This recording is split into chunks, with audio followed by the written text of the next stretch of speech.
বন্ধুরা কৃষ্ণময় শুভ দুপুর। আমার ভীষণ খিদে পেয়েছে বন্ধুরা। দেখো আমি এখন বাজার থেকে এসেছি, এসে তাড়াতাড়ি করে রান্না করেছি। আর জানোই তো একাকিত্ব জীবনে আর রান্না তো খুব সাধারণ খাবার। তো তোমাদের এই খাবারের জন্য নিমন্ত্রণ করতেও নিজেকে খুব ছোটো মনে হয়, লজ্জা মনে হয়, কারণ এরকম খাবার হয়তো তোমাদের পছন্দ নাও হতে পারে। সেই জন্য আমি তোমাদের জোর করে বলছি না। তবে তোমরা যদি খেতে চাও, যদি এরকম খাবার তোমাদের সত্যি ভালো লাগে বন্ধু হিসেবে, তাহলে তোমরা চটপট চলে এসো, তোমাদের জন্য আমি ব্যবস্থা করছি। তো তোমরা খাবারটা দেখো।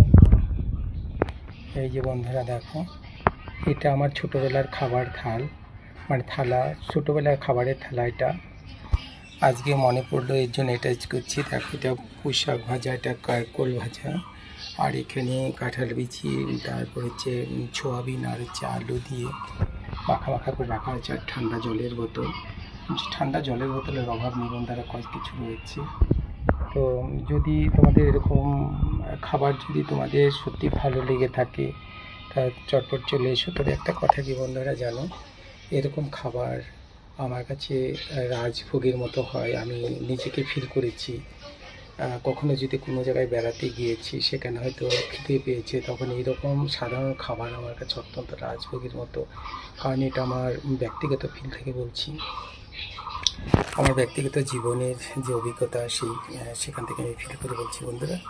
তো তোমাদের যদি এরকম খাবার ভালো লাগে, তোমাদের জন্য নিমন্ত্রণ হলো, তোমরা চটপট চলে এসো, একসাথে খাবো, একসাথে লাঞ্চ করবো, ব্যাপক চলে এসো। জয় রাধে রাধে। হরে কৃষ্ণ বন্ধুরা, দেখো আমি বাজার থেকে এসেছি, তাড়াহুড়ো করে রান্না করেছি নিরামিষ খাবার আজকে। আর জানো, একাকিত্ব জীবনের এটা আমার ক্ষেত্রে রাজভোগ। আমি আগেও বলেছি, পরেও বলছি, কারণ অনেকে খাবার সম্পর্কে অনেক রকম সমালোচনা করে, কিন্তু আমি সে বংশের ছেলে নই।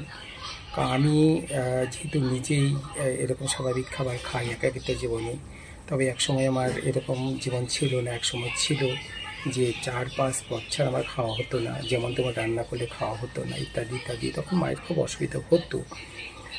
একটা বায়না বা জেদ আমার মধ্যে ছিল, তবে এই জেদটা আমার ছোটোবেলারই। যাই হোক বন্ধুরা, এখন নিজে তৈরি করছি, এখন বুঝতে পারছি যে তৈরি করতে কতটা সমস্যা হয়। সে ব্যথাটা তখন বুঝতে পারিনি যে মায়ের কতটা ব্যথা হতো। তো যাই হোক বন্ধুরা, আমি নিরামিষ খাবার, খুব সাধারণ খাবার তৈরি করছি। আর এটা আমার কাছে রাজভোগ এই কারণে বলছি যে বাইরে যখন কোনো জায়গায় যেতাম, তখন খিদে, তখন এরকম সাধারণ খাবার যে কতটা রাজভোগের কাজ করতো, সেটা আমি ফিল করেছি আমার ব্যক্তিগত জীবন থেকে। তাই বলতে তোমাদের জোর করে বলছি না, এই কারণে যে তোমাদের হয়তো এটা রুচিকর নাও হতে পারে। তো যে সমস্ত বন্ধুরা এরকম স্বাভাবিক খাবার তোমাদের পছন্দ করো বা ভালোবাসো বা আমাকে ভালোবাসো, তাদের জন্য নিমন্ত্রণ রইল, তোমরা চটপট চলে এসো, তোমাদের অপেক্ষা করছি, একসাথে লাঞ্চ করবো, ব্যাপক কিছু রাধা। তোমার দেখাও খাবারটা। এই যে বন্ধুরা, এটা কারকল ভাজা, এটা পুঁই শাক ভাজা, এটা ভাত, এটা আমার ছোটোবেলার খাবারের থালা, ছোটোবেলার যত্ন করে রেখে দিয়েছি। এটা হচ্ছে কাঁঠাল বিচি, সোয়াবিন এবং ঠান্ডা জল রয়েছে। দেখো বন্ধুরা, জলের অভাব নেই, তোমরা চটপট চলে আসতে পারো যদি তোমাদের ভালো লাগে এরকম খাবার। ওকে, জয় রাধে, আমি অপেক্ষা করছি।